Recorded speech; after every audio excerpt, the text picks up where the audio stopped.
नमस्कार, आदाब। Fact news में आपका स्वागत। हरियाणा सरकार के राज्य मंत्री का ओहदा प्राप्त हज कमेटी के चेयरमैन चौधरी औरंगजेब मेव निजी कार्यक्रम पर पाली पहुंचे।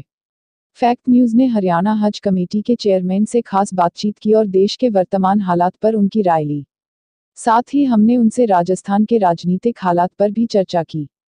चौधरी औरंगजेब का पाली पहुंचने पर माला पहनाकर स्वागत किया गया। इस मौके पर इस्माइल मलनस, दीदार बख्श, मोहम्मद सलीम, अनवर अली, डॉक्टर इकबाल, हाजी फजलुद्दीन, उस्मान गनी सालावास आदि मौजूद रहे, जिन्होंने हज कमेटी चेयरमैन का माला पहनाकर स्वागत किया। आप भी सुने राम मंदिर के शिलान्यास और अशोक गहलोत सरकार के वर्तमान हालत पर क्या कहा चौधरी औरंगजेब ने। आप हमारे चैनल को सब्सक्राइब करना ना भूलें और साथ बनी घंटी के बटन को दबाकर नोटिफिकेशन ऑन कर लें।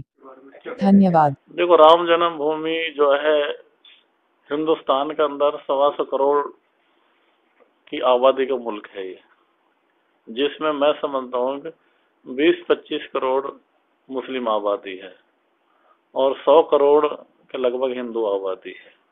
तो 100 करोड़ लोगों की आस्था राम जन्मभूमि से जुड़ी हुई है और आज उनकी आस्था जो है पूरी हुई है। अगर आज वो वहाँ मंदिर बना रहे हैं तो इसमें मुसलमानों को कोई आपत्ति नहीं होनी चाहिए।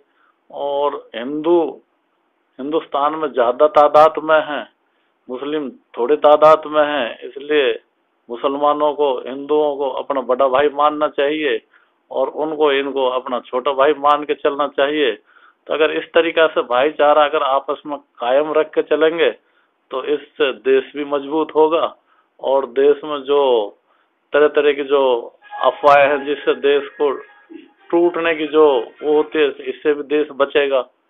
तो मुसलमान का काम, हमारे जो हुजूर पाक सल्लल्लाहु अलैहि वसल्लम पैगंबर है, उनका काम था कि सच्चाई और अमन फैलाना, और हमारे नबी तो अमन के रास्ते को अख्तियार करते थे और मुसलमान का काम अमन फैलाना है। मुसलमान किसी टेररिस्ट या आतंकवादियों का नाम नहीं है। जो मुसलमान को आतंकवादी या टेररिस्ट कहते हैं, मैं समझता हूँ कि पहले या तो उन लोगों को मुसलमानों के बारे में ज्ञान नहीं है या वो इस्लाम धर्म को जानते नहीं है। इस्लाम धर्म तो दूसरे मजहबों की भी इज्जत करता है और मुसलमान धर्म एक ऐसा धर्म है जो पड़ोसी को भी भूखा नहीं सोने देता। वो जब तक उसके घर में, पड़ोसी के घर में भी अगर खाना नहीं पहुंचेगा तो जब तक तो मुसलमान को खुद को भी खाना, मैं समझता हूँ हराम है। अगर उसके बगल में कोई भूखा आदमी अगर मर रहा हो तो, चाहे वो किसी भी मजहब के क्यों ना हो।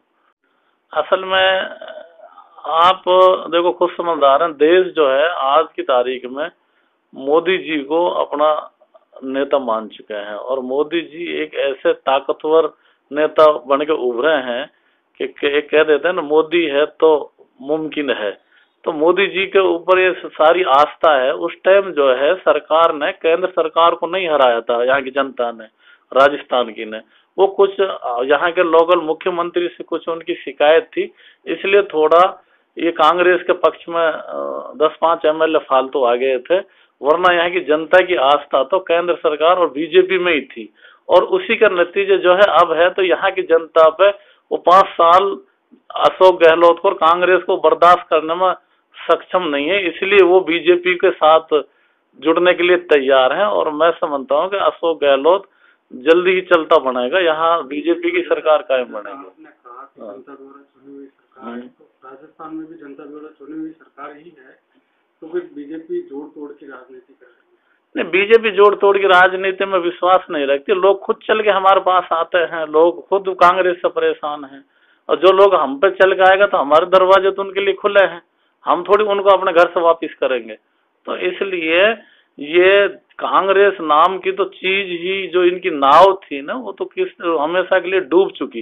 एक राहुल है, सोनिया है, एकमात्र सोनिया गांधी तो शुद्ध हिंदी में कोई भाषण भी नहीं दे सकती। उसको तो पहले लिख के 2-4 सेक्रेटरी बैठ के लिख के भाषण देते हैं। अगर गलती से उस टाइम वो भाषण दे रही हो और हवा का झोंका, वो पन्ना अगर उड़ जाएगा ना, तो वो तो बोलती बंद हो जाएगी, उसको यही पता नहीं कि मुझे आगे क्या बोलना है।